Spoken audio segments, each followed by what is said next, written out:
अच्छा पढ़ के जाएंगे, अच्छी नौकरी करेंगे।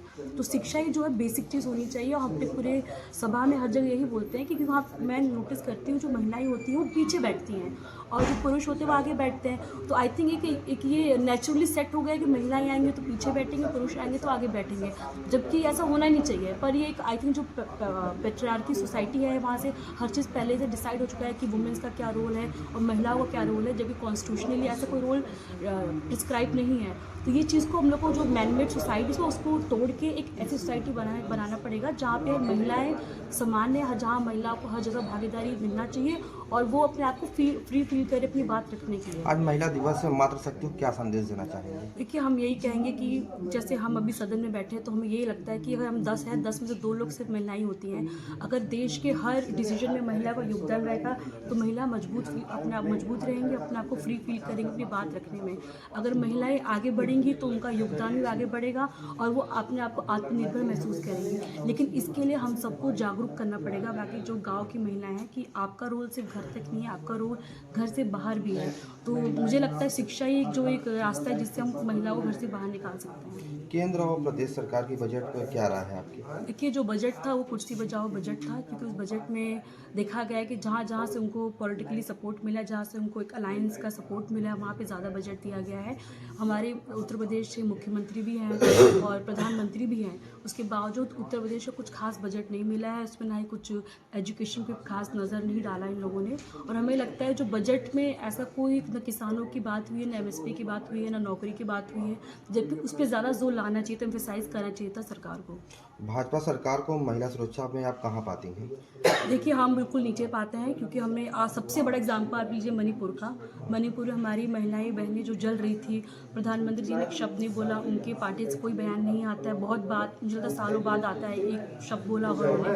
तो मुझे लगता है इससे समझ में आता है कि जो भारतीय जनता पार्टी है उनकी सोच क्या है और वो क्या सोचते हैं महिलाओं को लेकर। अगर उनकी सोच अच्छी होती और महिलाओं को सुरक्षा महसूस नहीं करा पा रही मणिपुर में, जहाँ से लोग जल रहे हैं, तो हम क्या उम्मीद कर सकते। हाथरस देख लीजिए, हाथरस से हमारी बेटी बहनों का जो वहाँ पे जल गई थी, सरकार ने बोल दिया कि इंटरनेशनल कॉन्स्पिरेसी है। तो मुझे लगता है सरकार का जो रवैया है बिल्कुल वो पॉलिटिकली है, उनका रवैया बिल्कुल नहीं है, उनका जो सोच विचार महिलाओं को सुरक्षित महसूस कराने का बिल्कुल नहीं है। चाहे युवाओं को देख लीजिए, युवा जब उनके पर लाठी चार्ज किया जाता है, जब वो धरना देते हैं, तो सरकार का पूरी तरह से सरकार ऐसी है जो अपने हिसाब से काम कर, जहाँ से उनको फायदा मिलता है, और जो आम जनता की जब बात आती है तो वो लोग अपना पल्ला झाड़ लेते हैं। अपने क्षेत्र में विकास के लिए आपकी प्राथमिकता क्या क्या रही? देखिए, प्राथमिकता यही है कि हर एक गांव में अच्छा हॉस्पिटल और अच्छा शिक्षा की व्यवस्था होनी चाहिए। चाहे हमारे घर के सामने देख लीजिए प्राइमरी स्कूल है, तो हमने क्या किया है, हमें 8-9 महीना हो गया है MP बने, तो हम रैंडमली स्कूल्स और हॉस्पिटल्स चेक करते हैं। अभी तक हमने 10-15 प्राइमरी स्कूल्स चेक कर लिए हैं और CHC चेक कर चुके हैं, क्योंकि हमें लगता है अगर ये बेसिक चीज़ रहेगी सही, तो लोगों को जो कम से कम बेसिक चीज़ तो एक्सेस होने में दिक्कत तो नहीं होनी चाहिए। तो हमें लगता है अच्छी शिक्षा और अच्छा हॉस्पिटल होना चाहिए। बाकी हम समझते हैं कि हर एक महिलाओं को अपने आप को हेजिटेट फील नहीं करना चाहिए कि हमारे घर से स्कूल दूर है, स्कूल नहीं जा पाते, क्योंकि बहुत सारे गांव में हम नोटिस किया है कि बताते हैं यहाँ से बहुत दूर है, हॉस्पिटल दूर है और शिक्षा नहीं ले पा रहे क्योंकि रोड नहीं है, और वो अपने आप को सुरक्षित महसूस नहीं कर पा रहे, क्योंकि लोगों को लगता है कि लड़कियों को घर से बाहर निकालेंगे तो एक फैमिली में लोगों को डर लगा रहता है कि लड़की गई तो क्या सुरक्षित आएगी कि नहीं आएगी, वहाँ से गई तो किसी को भेज दिया जाए साथ में। तो ये जो माहौल है, जो क्रिएट अपने समाज में और जो देश में, सबसे पहले इसको हम लोग को एक महिला को सुरक्षित महसूस कराने के लिए इन्वायरमेंट क्रिएट करना। महाकुंभ के आयोजन को लेकर क्या कहेंगे? देखिए, महाकुंभ को हम यही कहेंगे कि इतने पैसे खर्च किए सरकार ने, क्या कोई इस पर ये आंकड़ा दे सकते हैं कहाँ पैसे कहाँ खर्च किया है। इतना कुंभ में खर्च करने के बाद भी स्टैम्पेड हुआ है, लोगों की जान चली गई है, लेकिन सरकार ने उस पर कुछ नहीं बोला है। तो अब सरकार जवाबदेही होना चाहिए कि आपको इतने पैसे खर्च किए, आपने इसके बावजूद लोग की जान चली गई, तो आपने ऐसा क्या किया है, आपने ऐसा स्पेशल क्या किया है। जब आप खुद कह रहे हैं करोड़ों लोग आएंगे तो उसके हिसाब से व्यवस्था भी करनी चाहिए थी, लेकिन सरकार ने 2 महीने में सिर्फ कुंभ को लेकर एडवर्टाइजमेंट किया है, सोशल मीडिया पर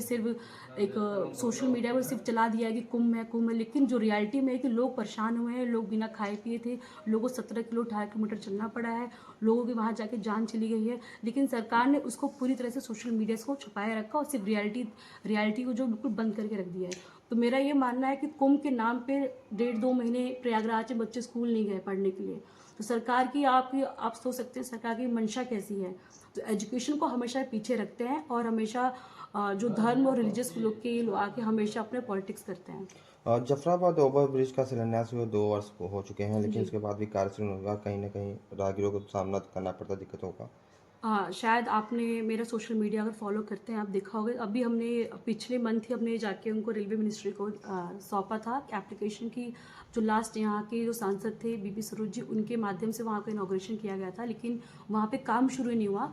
इस चीज़ को हमने बहुत गंभीरता से जो कैबिनेट मिनिस्टर उनको दिया कि हमारे क्षेत्र की समस्या बहुत ज़्यादा है कि लोग को बहुत ज़्यादा जो पेशेंट होते हैं या फिर जो एम्बुलेंस हो गए हैं, जो जिनको बहुत इमरजेंसी रहता है, वो 1-1 2-2 घंटे खड़े रहते हैं। जो स्कूल के बच्चे होते हैं, बसेस खड़ी रहती हैं।